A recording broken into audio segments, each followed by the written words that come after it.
Hello, friends. It's Jenkins here from Dota Alchemy, and I have a special guest today, my good old friend Newsham Dota. Say Hello. hello. We're bringing you episode 2 of Alchemy Answers. Okay, somebody says, that's the best micro guide I've seen so far. Wow, it sounds like I just selected a question that had a compliment at the start of it on purpose, but I didn't. But I have a question. What heroes do you suggest to start practicing micro with? My suggestion for that would be to practice with heroes where the units all kind of do the same thing. For instance, like Nature's Prophet and Broodmother, those heroes are a lot easier to micro because all of the, or even Naga Siren, because all of the illusions, all of the units are the same thing. So all you really need to know how to do is how to micro the hero and how to micro the units. And then if you do the kind of the select, the deselecting with the shift, it's really easy to micro super effectively. Like basically that will allow you to take it kind of a step at a time, where you can do that, become good with those micro heroes, which is going to help you with the harder micro heroes, and then you could start moving into like the Beastmasters, the Meepos, the heroes that you might actually want the other micro skills to play those. The way that I was taught and the way that I know most high level players think about micro, because it's just like a very common theme, is like they basically will categorize like a certain type of like summon or whatever you're looking at. Like say for a control group, like 3 will be your control, or 5 will be your damage, or 1 will be everything, and 2 will be everything minus one thing.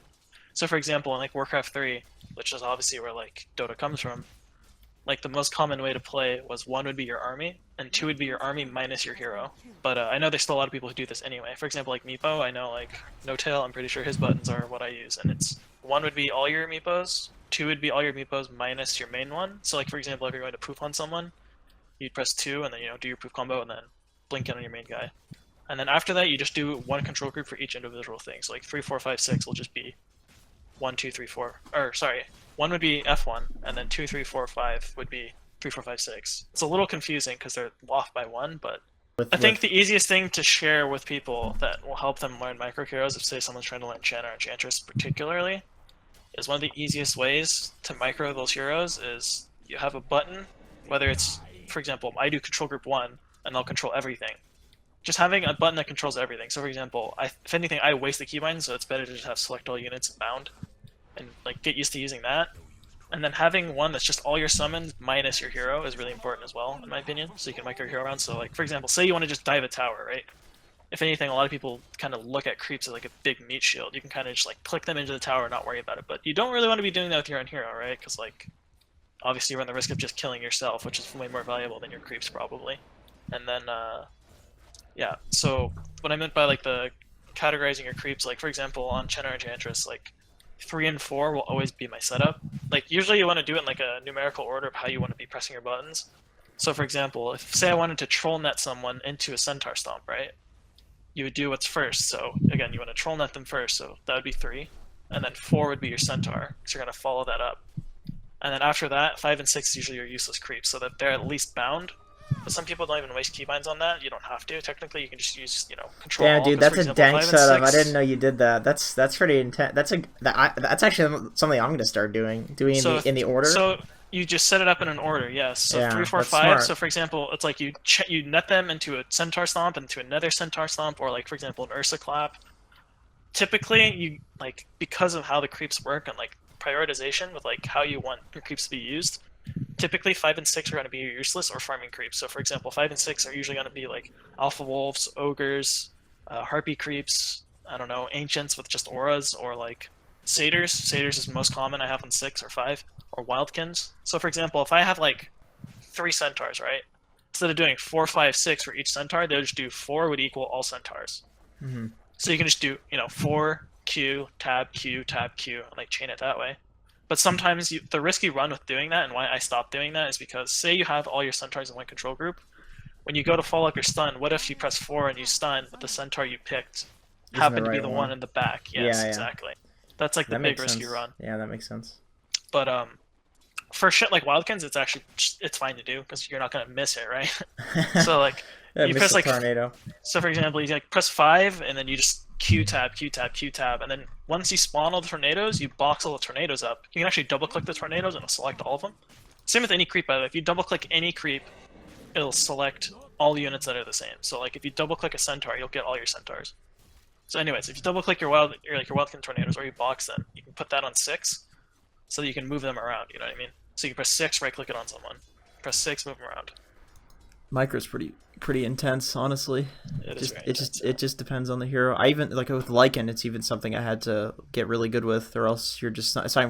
Well, it's a good hero. It's not like it's not worth picking it, but there's certain patches where if you can't micro something well, it's not worth picking it. Like you need to be able to you can't just be lazy and not have a bind for the Necro unit on Lycan. Like it purges. Like you have to have a bind for that. Yeah. Period. A friend and I have had a lot of success in the low legend bracket in running an aggressive dual offlane like Skyaxe. We will always be winning our lane and either making them abandon it, giving us towers, or throw heroes at the lane, giving us space. We are not sure how to go from there as we rely on our team to use the advantage we are giving them. How can we help the team to take advantage of our lead, either through playstyle, items, or picks? And are we in pubs putting too much into these pro lanes that rely on well-rounded teams and cooperative teammates? That's a good question. You can go first. I have like a very good answer for that. Basically, I think a lot of that comes down to taking your lane advantage and having a game impact elsewhere. Like you can't just win one lane. That's not how Dota works. Like sure, it feels good to get them to go out of the lane, but once they leave, you need to realize why you were there in the first place. So for example, if you were there to pressure, say, I don't know, Bloodseeker, right? If Bloodseeker leaves, then why are you even there anymore, right? Because again, you were only up there to pressure Bloodseeker. It's kind of a harder concept to understand, because most people don't really know why they're running the lane to begin with. But more or less, you need to transfer your advantage elsewhere. It's not good enough just to make space, because your team's not normally going to make use of the space. And the easiest way to do that, in my opinion, is to rotate the support out. That's like the most common thing you'll see is like, once you win the lane, to like 2v2 or 2v1 or whatever, if you're running a duel lane particularly, since that's what the question said. Like, typically that core hero, once he gains an advantage, he doesn't need the help anymore. So you can kind of like use your advantage to go elsewhere. And if you're winning the lane as far as you say, typically the 4 role, or whoever the support is up there, will be so big that like he will basically be as strong, if not stronger, than whoever he rotates to. So for example, you can just go win another lane and then you're still winning so for example, if like you're level 3 Sky, because you just destroyed top, chances are when you go to the other lanes, they're not going to be that high level anyway, because you were winning so hard anyway. So when you go to the other lanes, you should feel like you have a huge impact. It's almost like fighting like a noob or something. You know, like you show up and like this guy has like no farm or levels. You're going to feel really strong.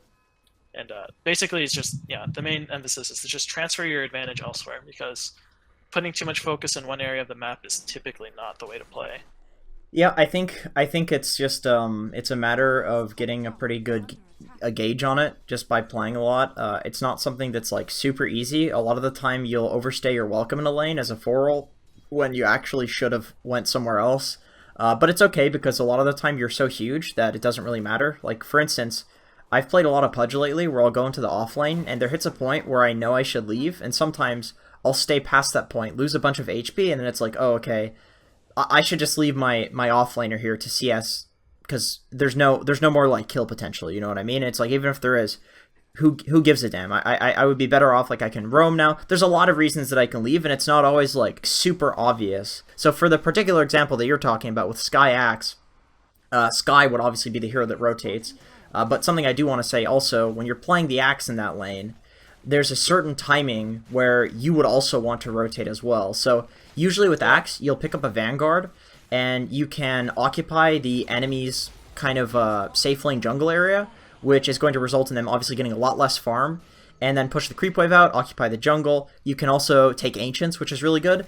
And what you want to do is you want to try to accelerate your farm using that space that you have until you get the blink, and then that's when you rotate, and you kill whoever the most important hero that needs to die on the enemy team is. You want to rotate there with the blink dagger and kill. So like Newsham was saying, you want to transition your advantage to the other lanes. Use the fact that you can get that accelerated farm in that lane. Obviously, if you're axing, you're dominating, usually you'll go for a Vanguard first, which means you don't really want to just run at another lane with a Vanguard unless there's a really good reason for it. Like if you have like a Pugna mid or something and all you need to do is go tank the tower, then yeah, you can transition to your advantage that way. But a lot of the time where you can transition to your advantage as the offlaner is that you actually need to get that Blink Dagger timing or some other item where you can't just run at people. And really the best thing to do was just to do exactly what you're doing at the start, which is apply pressure on that lane, but do it on your own so your support can leave. And then just try to get as much farm as you can until you can transition out of that lane. And then slowly but surely you'll gain this advantage. And even if your team is a bunch of idiots, they will know how to use that advantage. As long as you're running around and taking towers, everybody in Dota knows how to hit neutral creeps. In fact, that's probably one of the biggest banes of a lot of these lower ranked players is that they'll just hit neutral creeps. Everybody knows how to do that. Exactly. So it doesn't free up a lot of space on the map. So basically, like, it's the same as pressuring. Like, if you pressure them out of the lane, it's like I said at the beginning, if you don't understand where you're going, like, you basically are doing your job, and then once they leave, you're not doing your job. It's like it's really that easy to summarize. It's like pretty simple. Say they leave the safe lane, go to the off lane. Sometimes your job might be to just go and camp mid instead. So it's really important to understand, again, once one thing happens, right? Like there's basically like an order of steps, and once the first part is done with, you need to kind of recognize what the second part is. So, hey, I got one major question. When you're playing offlane, I think it's better if we don't creep block because the opponents will creep block, and if they're even average in blocking, then our creeps will meet in the opponent's safe lane tower.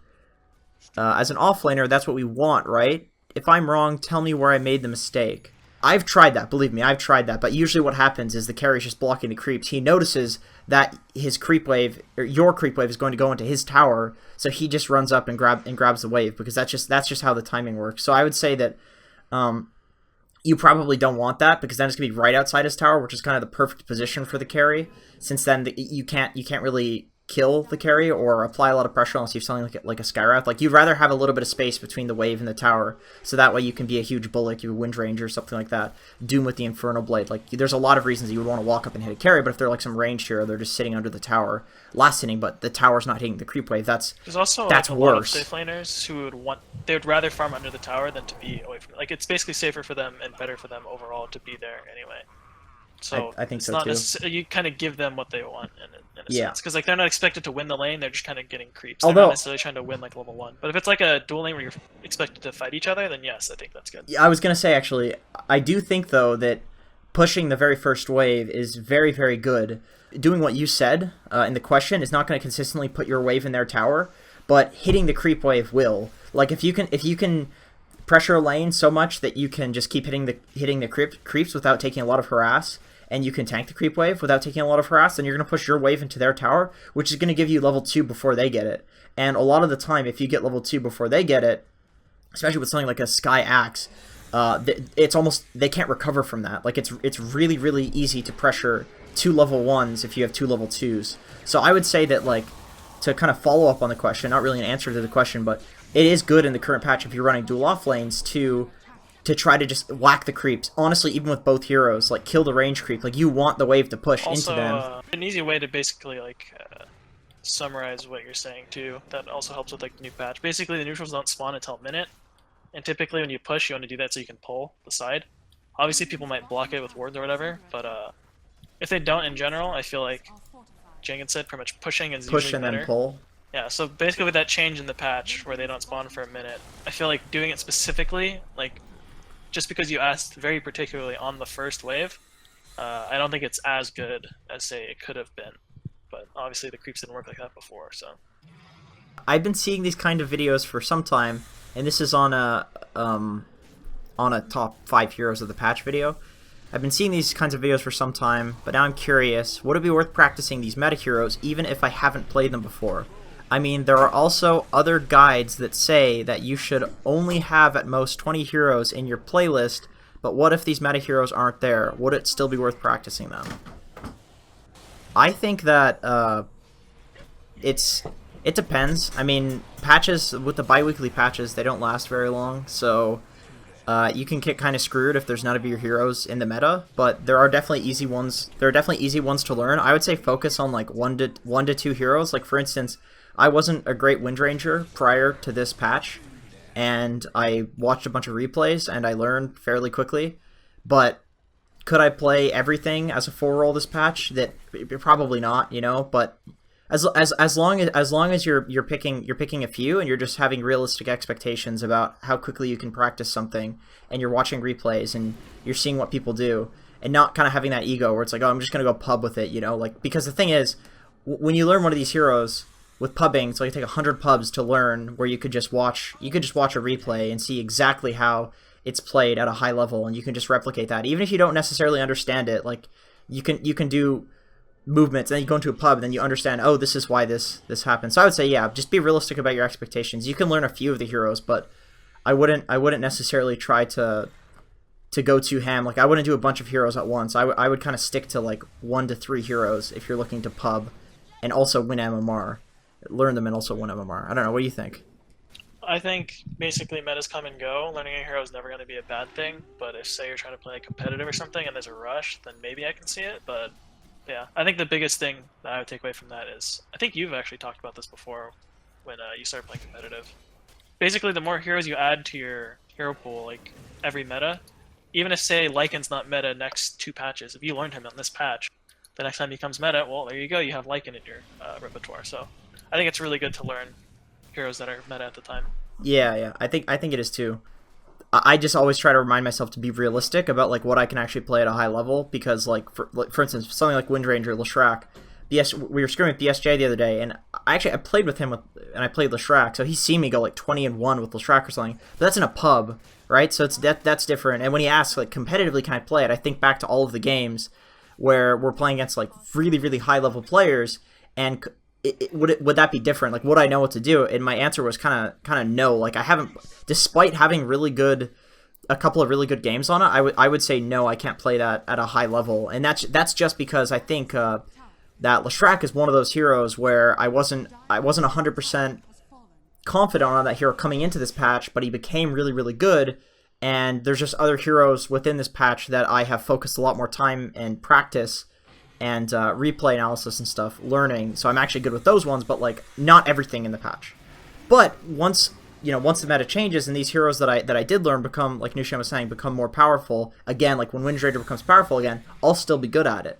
You know, you don't forget how to ride a bicycle 10 years later, you know what I mean? These heroes are pretty similar the way that they're played, but then I'll have an opportunity then to learn Leshrac to the point where I can play it at an extremely high level, you know what I mean? I mean, it's easy to summarize. You have a hero puddle, add a few more heroes every patch, eventually, puddle grows. If you're trying to learn new heroes, or your focus is just, say you're newer to the game, I think picking a role and just focusing on one role is the most important advice I could give. Because if you're trying to learn every single role, every single meta hero, that's just not going to work out well. Random shit. Oh, this is a good question for you. Newsham, opinion on Invoker in the current meta? I think he's too susceptible to being ran out early, and his laning is just way too weak, and this is a laning meta. But I think if you have the right group fight, and he has the ability to get the space needed to like get up his core items, he's really good. Like, I think he's one of those heroes that hypothetically he's really good. He has a lot of damage output. You know, he's great in group fights. He can split push. He can do a lot of stuff, right? But the problem is all these heroes like Lycan and shit are really popular right now. They'll just run you down before you can do anything. He's too slow, is what you're saying. He's too slow paced. Basically, he has too much build up. Yeah, because even like there were games he got ran over in the major. I think he got picked like 2 or 3 times. But the one game where he did get farm, he still lost just because it's just not enough. I think like, outside of competitive though, I think he's great in pubs. I think he's a fun hero and all. But I think in this patch, if you're looking at things like objectively in terms of like say competitive, I think it's just too hard to make work. It's not. I think there's quite a few heroes like that actually right now where they've been buffed significantly. And maybe even their pub win rate's pretty high, but you just never see them in competitive. I think Spectre's a weird case because she's kind of getting picked a little bit more because she's been buffed to the point. But for a long time, Spectre has had this 60% ridiculous win rate and never picked. And I think it's for that reason, because it's just the hero has been a little bit too slow and not good enough to justify that. But I think that the hero is good enough now. Like, you pick up a Vanguard, and this hero, the talents are just ridiculous. Like, you feel immortal with the talent build that everybody's going now. But I think the hero's good enough to justify. But I think there's a lot of heroes where it's like, okay, why isn't this hero getting picked? Like Invoker, 0 mana cost Invoke. what the hell? Invoker players have been complaining about Invoke having that mana cost for so long, like saying, oh, he'll be broken when that gets changed. It's not broken. But that's because the meta just doesn't work for him. That's all. Thanks for watching, guys. I'll catch you guys on the flip side. Later, guys. Let's say that. Okay.